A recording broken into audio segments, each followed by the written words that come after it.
दोस्तों आइए एक नंबर से शुरुआत करते हैं और वो नंबर साउथ कोरिया में आता है 0.72। इसका मतलब यह है कि साउथ कोरिया में एक औरत अपनी पूरी जिंदगी में एवरेज एक से भी कम बच्चा पैदा करती है। इसे हम कहते हैं टोटल फर्टिलिटी रेट। और किसी भी देश की आबादी को कांस्टेंट रखने के लिए नंबर होना चाहिए 2.1। इसे हम कहते हैं रिप्लेसमेंट लेवल फर्टिलिटी, यानी कि जितने लोग मर रहे हों उन्हें नए बच्चा पैदा करके हम रिप्लेस करते हैं। और साउथ कोरिया 1982 से यानी कि पिछले 44 साल से इस रिप्लेसमेंट लेवल फर्टिलिटी वाली लाइन के नीचे ही बरकरार है। और इसका नतीजा यह है कि कुछ एस्टिमेट्स कहते हैं कि 5 करोड़ 10 लाख की उस आबादी का मात्र आधा हिस्सा रह जाएगा जब ये हमारी सेंचुरी 2100 में खत्म होगी। अब जापान का देखिए, जापान का टीएफआर करीब आता है 1.26। वहां 30% आबादी 65 साल से ऊपर है और एक अनुमान है कि उसकी आबादी 12 करोड़ 50 लाख से घटकर 2065 तक मात्र 8 करोड़ 80 लाख ही रह जाएगी। चाइना का सिचुएशन देखिए, चाइना का टीएफआर है करीब 1.0।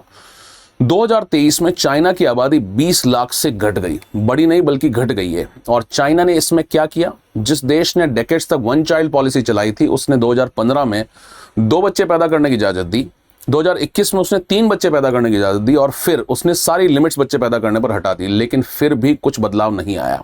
इनफैक्ट अब चाइना पेरेंट्स को एक बच्चे पर साल का 3600 युआन यानी कि करीब $500 की सब्सिडी दे रहा है। साउथ कोरिया हर बच्चा पैदा करने पर करीब $1500 देता है और वो भी काम नहीं कर रहा है इन कंट्रीज में। अब ये सोचिए कि इसका असर दिखता कहाँ है, क्योंकि हम सोचते हैं कि कम बच्चे मतलब सिर्फ बुढ़ापे की प्रॉब्लम है या पेंशन पे बर्डन आएगा या हॉस्पिटल से बर्डन आएगा या बुजुर्गों की देखभाल से लेकर बर्डन आएगा, लेकिन इसका एक और असर है जिस पर बहुत कम बात होती है और वो है फौज। साउथ कोरिया में हर मर्द के लिए फौज में जाना अनिवार्य है और वहां के फिगर्स आप देखिए कि साउथ कोरिया की जो मिलिट्री है पिछले 6 साल में 20% छोटी हो गई है या श्रिंक हो गई है। 2000 के दशक में वहां करीब 6,90,000 सैनिक या सोल्जर्स हुआ करते थे और आज करीब वो हैं सिर्फ 4,50,000। और आगे क्या होगा? 2025 में 20 साल के जितने लड़के फौज में आने लायक थे वो करीब 2,26,000 थे और 2040 तक ये घटकर करीब 1,30,000 ही रह जाएगा। जबकि अपनी फौज के आकार बनाए रखने के लिए कोरिया को हर साल करीब 2 लाख नए सैनिक चाहिए, यानी कि जितने सैनिक उसे चाहिए उतने पैदा ही नहीं हो रहे हैं। और जापान में क्या है? जापान में फौज में जाना अनिवार्य नहीं है, वहां लोग अपनी मर्जी से वहां जाते हैं। और जापान की सेल्फ डिफेंस फोर्स ने 2023 में अपनी भर्ती के टारगेट का सिर्फ 51% ही पूरा किया, यानी कि मात्र आधा। और ये 1954 में एसडीएफ बनने के बाद से सबसे खराब फिगर्स आए हैं और वहां आने वाले लोगों की संख्या एक डेकेड में 30% गिर चुकी है। आज जापान की फौज 1990s के मुकाबले 10% छोटी है। और अब वो बात करते हैं जो सबसे डीप है, क्योंकि जब किसी घर में एक ही बच्चा हो तो उस परिवार का पूरा भविष्य उसी एक बच्चे पर टिका हुआ है। उस पर पूरा इन्वेस्टमेंट होता है, पूरी उम्मीद होती है उससे और बुढ़ापे का पूरा सहारा भी वही बनता है। और उस हालत में बहुत कम माँ बाप चाहते हैं कि उनका इकलौता बच्चा फौज में जाए। इसलिए अब जापान और कोरिया दोनों नए नए रास्ते ढूंढ रहे हैं। जापान चाहता है कि 2030 तक उसकी फौज में महिलाएं 12% हों और अभी वो 2,30,000 की फौज में मात्र 8.7% औरतें हैं। और कोरिया टेक्नोलॉजी पर निर्भर हो रहा है, जैसे बॉर्डर पर सर्विलेंस सिस्टम, ताकि कम लोगों से भी काम चलाया जा सके। यानी कि एक देश की फौज का शेप अब उसके हथियारों से नहीं, उसकी नर्सरी से तय हो रहा है। और अब एक और बात जो थोड़ी अजीब भी है कि दुनिया के जिन 5 देशों में सबसे कम बच्चे पैदा हो रहे हैं वो सारे के सारे ईस्ट एशिया में हैं।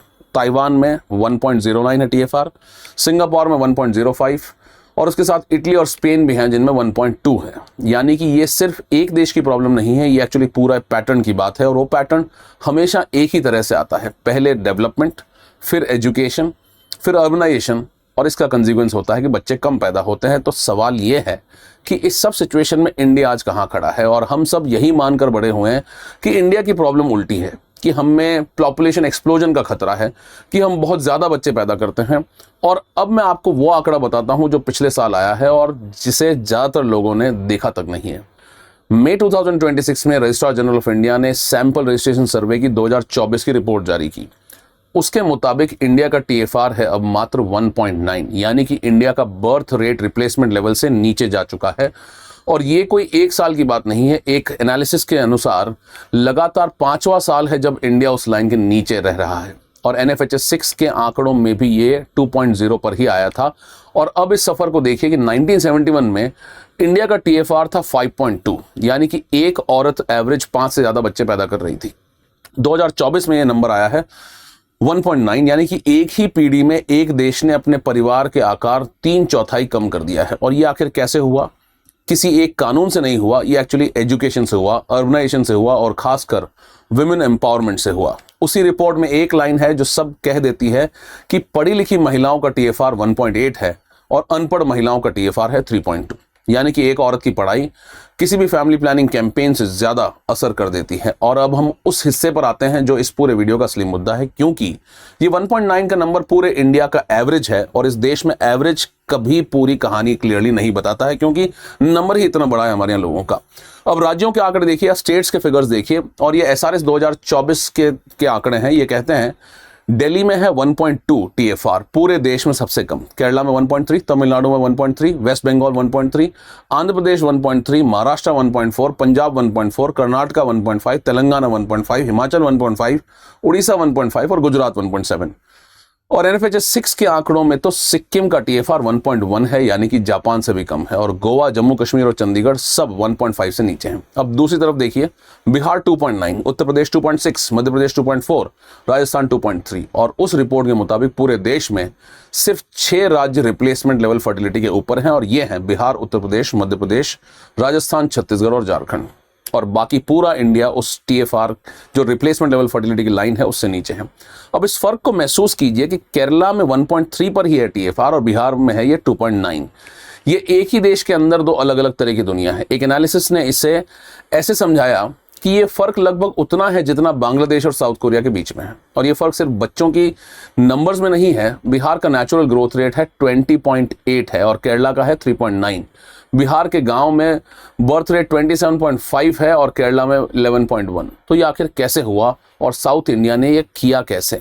और यहाँ एक कहानी है जो हर इंडियन को पता होनी चाहिए कि केरला 1988 में ही रिप्लेसमेंट लेवल फर्टिलिटी तक पहुंच गया था और उस वक्त पूरे इंडिया का TFR था 4 से ऊपर। यानी कि केरला ने वो काम पूरे देश से लगभग 36 साल पहले कर लिया। और उसके 5 साल बाद 1993 में तमिलनाडु ने किया, फिर 2004 में आंध्र प्रदेश, 5 में वेस्ट बंगाल, और जो उस वक्त इंडिया के सबसे गरीब राज्यों में था, और फिर भी उसने ये कर दिखाया। और ये अपने आप नहीं हुआ, ये हुआ क्योंकि उन राज्यों ने डेकेड्स तक वो काम किया जो उनसे कहा गया था। उन्होंने स्कूल बनाए, उन्होंने लड़कियों को पढ़ाया, प्राइमरी हेल्थ केयर सेंटर्स खड़े किए, उन्होंने फैमिली प्लानिंग को घर घर पहुंचाया। और उस दौर में भारत सरकार की पॉलिसी भी यही थी कि हम दो हमारे दो। पूरे देश से यही कहा गया कि आबादी रोकिए, और साउथ ने वो बात मान ली। और बिहार, एक अनुमान के मुताबिक बिहार रिप्लेसमेंट लेवल तक एक्चुअली 2039 तक पहुंचेगा। यानी कि केरला और बिहार के बीच का फर्क है 51 साल का इस रिप्लेसमेंट लेवल फर्टिलिटी तक पहुंचने का। तो अब तक जो मैंने बताया वो आप कई जगह पढ़ चुके होंगे। कम बच्चे, बूढ़ी जनरेशन या बूढ़ी आबादी होगी आगे जाकर, काम करने वालों की कमी, वही जो जापान और कोरिया में हो रहा है। लेकिन इंडिया में इसका एक और कंसीक्वेंस है, और वो जापान, कोरिया, चाइना किसी में नहीं दिखता है। और वो नतीजा आबादी का नहीं है, वो एक्चुअली सत्ता का है। और अब मैं आपको वो बताऊंगा जिसके लिए ये पूरा वीडियो है, कि हमारे कॉन्स्टिट्यूशन में एक रूल है सेंसस के बाद में कि लोकसभा की सीटों का बंटवारा दोबारा होना चाहिए। इसे हम डीलिमिटेशन कहते हैं। सिंपल सोच ये है कि जिस राज्य में ज्यादा लोग वहां ज्यादा सीटें। और ये हुआ भी है पहले कि 1952 में लोकसभा में 494 सीट्स थी, 63 में 522 और 1973 में 543। और फिर 1976 में एक्चुअली इस नंबर पर रोक लगा दी गई। और अब ध्यान से सुनिए कि रोक क्यों लगाई गई थी। उस वक्त सरकार पूरे देश से कह रही थी कि आबादी कम करिए। और तब ये सवाल उठा कि अगर कोई राज्य सच में अपनी आबादी कम कर लेता है तो अगली बार उसकी सीट कम हो जाएंगी। यानी कि जो राज्य सरकार की बात मानेगा उससे सजा मिलेगी, और जो नहीं मानेगा उसे एक्चुअली इनाम मिलेगा। इसलिए उस वक्त यह तय किया गया कि सीटों का बंटवारा 1971 के सेंसस पर ही रोक दिया जाए, ताकि कोई राज्य आबादी कम करने की वजह से अपनी सियासी ताकत न खो सके। और उस रोक को बाद में बढ़ा दिया गया 2026 तक। यानी कि 71 से 26 के बीच में कोई बहुत बदलाव आया नहीं सीट्स में। लेकिन अब वो 2026 आ चुका है जब तक की रोक थी, और अब वो पूरा नियम वापस लागू होने की तरफ बढ़ रहा है। कॉन्स्टिट्यूशन कहता है कि अगला जो सीटों का डिलिमिटेशन है वो 2026 के बाद होने वाली पहली सेंसस के आधार पर होगा। अब डेटा को जोड़िए जो कि हमने अभी तक देखा है। केरला में 1.3, तमिलनाडु 1.3, कर्नाटका 1.3, बिहार 2.9 और उत्तर प्रदेश 2.6। और अब एस्टिमेट्स देखिए, अलग अलग एनालिसिस के मुताबिक अगर सीटों का बंटवारा सिर्फ पॉपुलेशन पर हुआ तो बिहार की सीटें 40 से बढ़कर 60, से 79 तक जा सकती है और तमिलनाडु उसकी 39 सीटें बढ़कर शायद 41 हो जाए, यानी कि लगभग उतनी ही रहेगी वो। और केरला एक अनुमान के मुताबिक लोकसभा का शेप बढ़ने के बाद भी केरला की सीटें 20 से घटकर 19 पर आ सकती है, यानी कि संसद बड़ी हो जाएगी और केरला उसमें कम रिप्रेजेंटेशन पाएगा। अब इस बात का पूरा मतलब समझिए कि केरला ने 1988 में वो काम कर लिया था जो देश ने उससे करने को कहा था। तमिलनाडु 1993 में कर लिया था और उन्होंने लड़कियों को पढ़ाया, उन्होंने हॉस्पिटल्स बनाए और अपनी आबादी को एक्चुअली कंट्रोल किया। और उसका नतीजा ये हो सकता है कि संसद में उनकी आवाज़ एक्चुअली कम हो जाए इस वजह से, और बिहार जो अभी 2.9 पर है उसकी आवाज़ बढ़ जाए या उसकी रिप्रेजेंटेशन पार्लियामेंट में बढ़ जाए, यानी कि जिस काम के लिए उनकी तारीफ होनी चाहिए थी उसी काम की कीमत उन्हें शायद चुकानी पड़ सकती है। और इसलिए पिछले 2 साल में इंडिया की राजनीति में वो चीज़ें हुई है जो पहले कभी नहीं हुई। तमिलनाडु के मुख्यमंत्री MK स्टालिन ने नए जोड़ों से कहा कि वो ज़्यादा से ज़्यादा बच्चे पैदा करें, और एक पुरानी तमिल कहावत का हवाला देता हूं मैं आपको कि 16 बच्चे तक की बात कह दी गई है उन्होंने। और आंध्र प्रदेश के मुख्यमंत्री चंद्रबाबू नायडू ने कहा कि उनकी सरकार एक ऐसी कानून के बारे में सोच रही है जो परिवारों को ज्यादा बच्चे पैदा करने के लिए प्रोत्साहित करेगी, यानी कि ठीक उसका उल्टा जो उनके अपने राज्य ने 40 साल तक किया था। और चेन्नई में दक्षिण के मुख्यमंत्रियों की एक जॉइंट एक्शन कमेटी बनी जिसमें स्टालिन के साथ केरला के पिनराई विजयन, तेलंगाना के रेवंत रेड्डी, पंजाब के भगवंत मान और कर्नाटका के DK शिव कुमार शामिल थे। और उनकी मांग सिर्फ एक थी कि सीटों पर लगी ये रोक 2026 के बाद भी 25 साल और बढ़ा दी जाए। और उनका तर्क भी बहुत क्लियर था कि जिन राज्यों ने पॉपुलेशन कंट्रोल ठीक से लागू किया उन्हें उसकी एक्चुअली सजा नहीं मिलनी चाहिए। और अब यहाँ दूसरा पक्ष भी समझना चाहिए और वो ज़रूरी भी है, क्योंकि ये मुद्दा उतना सिंपल नहीं है जितना दिखता है। क्योंकि लोकतंत्र का एक बुनियादी जो नियम है कि 1 पर्सन 1 वोट, यानी कि हर वोट की कीमत बराबर होनी चाहिए, और आज ये बराबर नहीं है क्योंकि सीटें 1971 की आबादी पर ही तय है। इसलिए आज उत्तर प्रदेश और बिहार के एक MP के पीछे केरला या तमिलनाडु के एक MP से कहीं ज़्यादा लोग लगे हुए हैं। और उसका मतलब ये है कि आज बिहार के वोट की कीमत एक केरलाइट के वोट से एक्चुअली कम है। तो एक तरफ ये तर्क है कि जिस राज्य ने देश की बात मानी या पॉपुलेशन कंट्रोल पॉलिसीज को इंप्लीमेंट किया उसे नुकसान नहीं होना चाहिए, और दूसरी तरफ यह आर्गुमेंट है कि एक सिटीजन का वोट सिर्फ इसलिए कीमती नहीं हो सकता है कि वो किसी राज्य में पैदा हुआ है। और दोनों तर्क एक्चुअली सही हैं और यही समस्या को इतना मुश्किल बनाता है। और इसमें एक और चीज जुड़ती है, वो है मनी और पैसा, क्योंकि फाइनेंस कमीशन भी सेंटर के पैसे राज्यों के साथ बांटने के लिए पॉपुलेशन को एक्चुअली एक बेसिस मानता है। इसलिए सिर्फ सीटों का नहीं, हिस्से का भी सवाल है कि किसको कितने हिस्से का पैसा मिलेगा। और एक आखिरी आंकड़ा जो पूरी पिक्चर को क्लियर कर देगा कि एस्टिमेट है 2011 से 2036 के बीच में इंडिया की आबादी करीब 31 करोड़ बढ़ेगी, और उसमें से करीब 17 करोड़ सिर्फ 5 स्टेट्स में बढ़ेगी, और पूरे सदर्न स्टेट्स के 5 राज्यों का हिस्सा होगा सिर्फ 2.9 करोड़, यानी कि उस बढ़ोतरी का मात्र 9%। यानी कि आने वाले सालों में इंडिया की आबादी बढ़ेगी जरूर, लेकिन वो लगभग पूरी की पूरी उत्तर और मध्य भारत में बढ़ेगी। तो चलिए पूरी बात को एक जगह रखते हैं कि दुनिया भर में एक ही कहानी चल रही है। कोरिया, जापान, चाइना सब ने बच्चे पैदा करना कम कर दिया है, और अब वो अपनी फैक्ट्री, अपनी पेंशन और अपनी फौज के लिए लोग ढूंढ रहे हैं। और इंडिया भी चुपचाप उसी लाइन पर को पार कर चुका है, बस किसी ने उसका अनाउंसमेंट अभी तक नहीं किया। लेकिन इंडिया की कहानी उनसे एक जगह थोड़ी डिफरेंट है, क्योंकि जापान में ये एक इकोनॉमिक क्वेश्चन है, कोरिया में ये एक सिक्योरिटी का मामला है, इंडिया में ये एक्चुअली एक कॉन्स्टिट्यूशनल और पॉलिटिकल मैटर बन चुका है। और अब वो सवाल ये है कि जब एक देश अपने राज्यों से कहता है कि आबादी कम करो और कुछ राज्य वो कर दिखाते हैं, तो 50 साल बाद उस ईमानदारी का इनाम क्या होना चाहिए? क्या वो अपनी सीटें कम करवा लें या बाकी देश उनके साथ आकर खड़ा हो? और इस सवाल का जवाब किसी सेंसस में नहीं मिलेगा।